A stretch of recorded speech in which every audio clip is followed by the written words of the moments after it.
तेरा ही तेरा, यानी सब कुछ ईश्वर का ही है। दोस्तों, इस चैनल में मैं रोज़ आपको एक कथा सुनाऊंगा, जिसके माध्यम से आप इस कथा को अपने जीवन में उतार सकते हैं। इस कथा से कुछ सीखने की कोशिश कीजिए, कुछ समझने की कोशिश कीजिए, जिससे आपके जीवन का उद्धार हो जाए। तो आइए शुरू करते हैं एक कथा। कथा अनुसार ब्रह्मचारी व्रत का पालन करते हुए एक बार शिलाद ऋषि को भय सताने लगा कि उनकी मृत्यु के बाद उनका संपूर्ण वंश समाप्त हो जाएगा। वह एक शिशु को गोद लेना चाहते थे, लेकिन वह चाहते थे कि जिस शिशु को वो गोद लें वह आध्यात्मिक हो तथा उस पर भगवान शिव की विशेष कृपा और आशीर्वाद हो।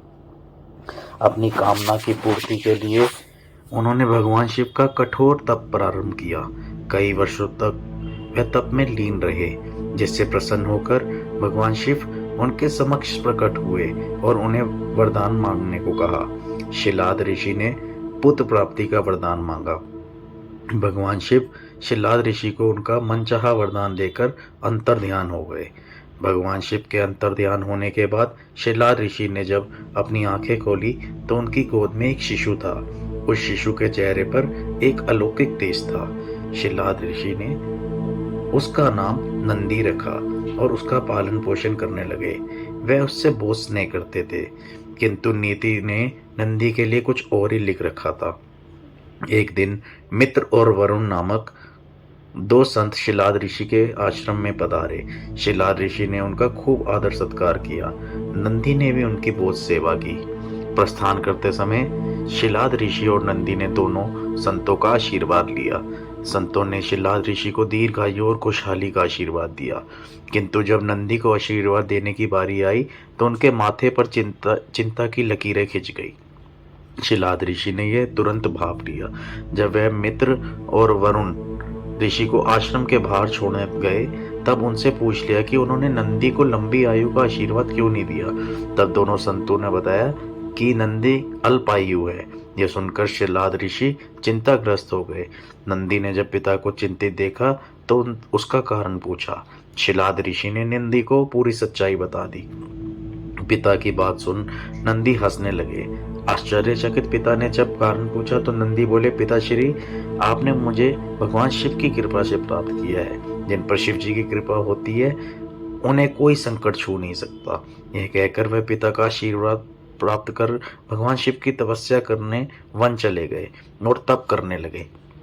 नंदी का तप इतना कठोर, ध्यान इतना प्रबल और आस्था इतनी मजबूत थी कि भगवान शिव को प्रकट होने में अधिक समय नहीं लगा। शिव जी ने प्रकट होकर नंदी से वरदान मांगने को कहा।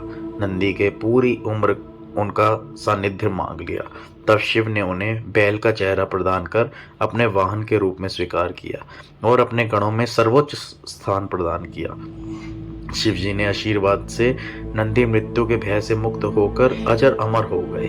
भगवान शिव ने गणों के अधिपति के रूप में नंदी का अभिषेक करवाया। इसी तरह नंदी नंदीश्वर हो गए।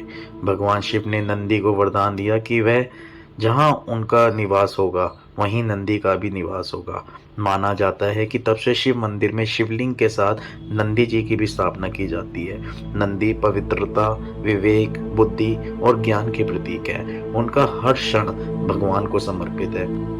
वे मनुष्य को शिक्षा देते हैं कि वह अपना हर क्षण परमात्मा की सेवा में अर्पित करें, ताकि वह भी भगवान की कृपा के पात्र बन जाएं। तो दोस्तों, मेरा आप सबसे निवेदन है, आप भी भगवान शिव की भक्ति में लीन रहें, ताकि जिस तरह भगवान शिव ने नंदी जी पर कृपा कर नंदेश्वर बना दिया, हम सब पर भी भगवान भोलेनाथ की कृपा बनी रहे। भोलेनाथ की जय। ओम नमः शिवाय। हर हर महादेव। दोस्तों, अब मेरी आपसे एक गुजारिश है, आप चैनल को सब्सक्राइब जरूर करें, बेल नोटिफिकेशन को ऑन रखें और इस वीडियो को जरूर लाइक करें। और लाइक करने के बाद जरूर लिखें हर हर महादेव, हर हर महादेव, हर हर महादेव।